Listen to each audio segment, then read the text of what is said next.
வணக்கம் நண்பர்களே. நாம் தமிழர் கட்சியின் தலைவர் திரு சீமான் அவர்களுடைய பரப்புரையை தற்பொழுது காண்கிறது. அவர் என்ன சொல்லியிருக்காரு பார்த்தீங்கன்னாக்க, கேரளாவுல இலவசம்னு சொன்னா அடிக்க வந்துருவேன். அவன் வளர்ச்சிக்கு முக்கியத்துவம் தரான்.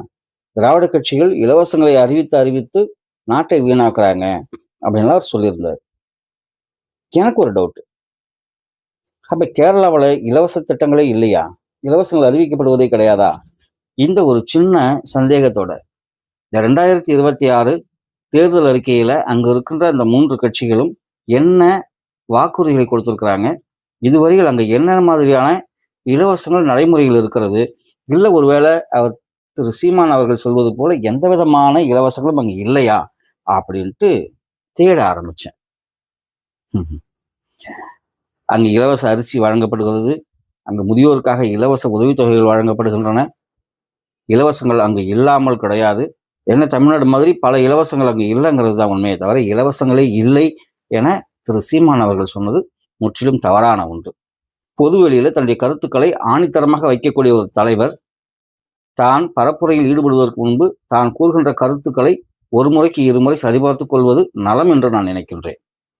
அது இல்லாமல் இந்த தேர்தல் வாக்குறுதி என்ன பண்ணியிருக்காங்கன்னா, இந்த முதியோர் உதவித்தொகையை 3000 உயர்த்தி தருவதாக வாக்குறுதி கொடுத்திருக்கிறார்கள் 3 கட்சிகளுமே.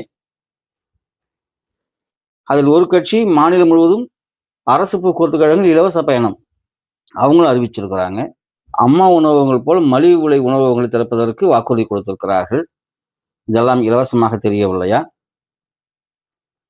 அதே நேரத்தில் நம்ம கேரளாவுக்கும் தமிழ்நாட்டுக்கும் ஒரு ஒப்பீடு கொடுக்கணும் அப்படின்னா என்னென்ன விதங்கள் ஒப்பீடு கொடுக்கலாம் அப்படின்னு ஒன்று இருக்குது. இந்த திராவிட ஆட்சிகளில் இந்த திராவிட கட்சிகள் என்ன செய்து வந்திருக்கிறார்கள்? காங்கிரசும் கம்யூனிஸ்டும் மாறி மாறி ஆட்சி செய்த கேரளாவில் என்ன நடந்திருக்கிறது? அவர்கள் கல்வியில் நம்மை விட முன்னேறி இருக்கிறார்கள், கல்வி அறிவில் அப்படின்னு வச்சுக்கலாம். அதாவது தன் பெயரை கையெழுத்து போட தெரிஞ்சாலே அவன் கல்வி அறிவு பெற்றுவதாக தான் எண்ணப்படும். நம்ம 2வது இடம்னா அவங்க முதலிடத்தில் இருக்கிறாங்க அப்படின்னு நம்ம வேணால் அதை வேணால் சொல்லிக்கலாமே தவிர, ஆனால் உலகம் முழுவதும் மிகப்பெரிய நிறுவனங்களில் உயர் பொறுப்பில் யார் இருக்காங்கன்னு பார்த்தோம்னா தமிழர்களாக இருக்கிறார்கள். அதற்கு காரணம் என்னவாக இருக்கிறது என்றால், இங்கு நாம் உருவாக்கி வைத்திருக்கின்ற அடிப்படை கட்டமைப்பு வசதிகள் தான். எதை இலவசமாக கொடுத்தாலும் பிள்ளைகளை பள்ளிக்கூடத்துக்கு வர வைங்க. சோத்தை இலவசமாக கொடு, செருப்பு இலவசமாக கொடு, தட்டு இலவசமாக கொடு, புக்கு இலவசமாக கொடு, உதவித்தொகைகளை கொடு, எப்படியாவது அவர்கள் பள்ளிக்கு வர வேண்டும். லேப்டாப் இலவசமாக கொடு, சைக்கிள் இலவசமாக கொடு,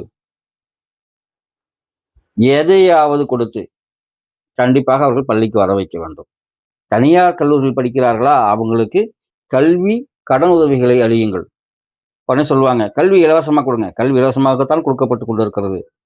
அரசாங்க கலைக்கல்லூரிகள், அரசாங்க பொறியியல் கல்லூரிகள், அரசாங்க பள்ளிக்கூடங்கள் இருப்பதை நாம் மறந்து விட்டோமா?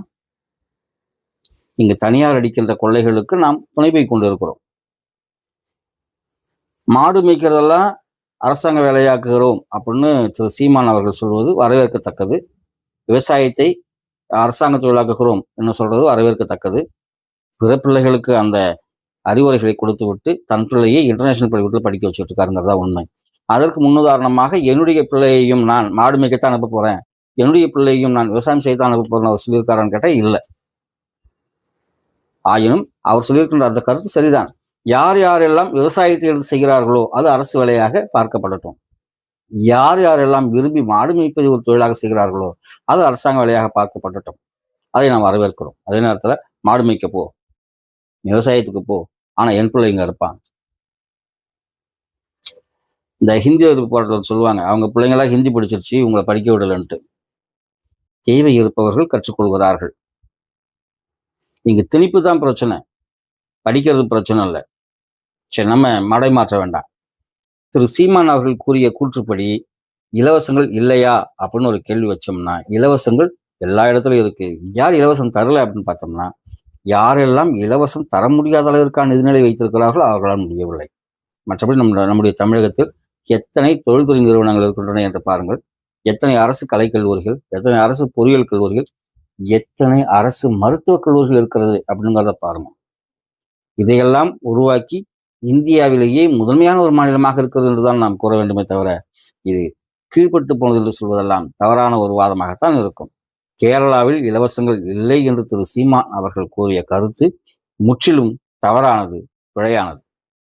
அவர் தனது தவறுகளை திருத்திக் கொள்ள வேண்டும். தமிழக அரசியலில் தனித்து நின்று களம் காண்கின்ற ஒரு மன உறுதி படைத்த ஒரு தலைவராக சீமான் அறியப்படுகின்ற பொழுது, தன்னுடைய கருத்துக்களிலும் அவர் மிகவும், மிகவும் எச்சரிக்கையாக இருப்பது நல்லது.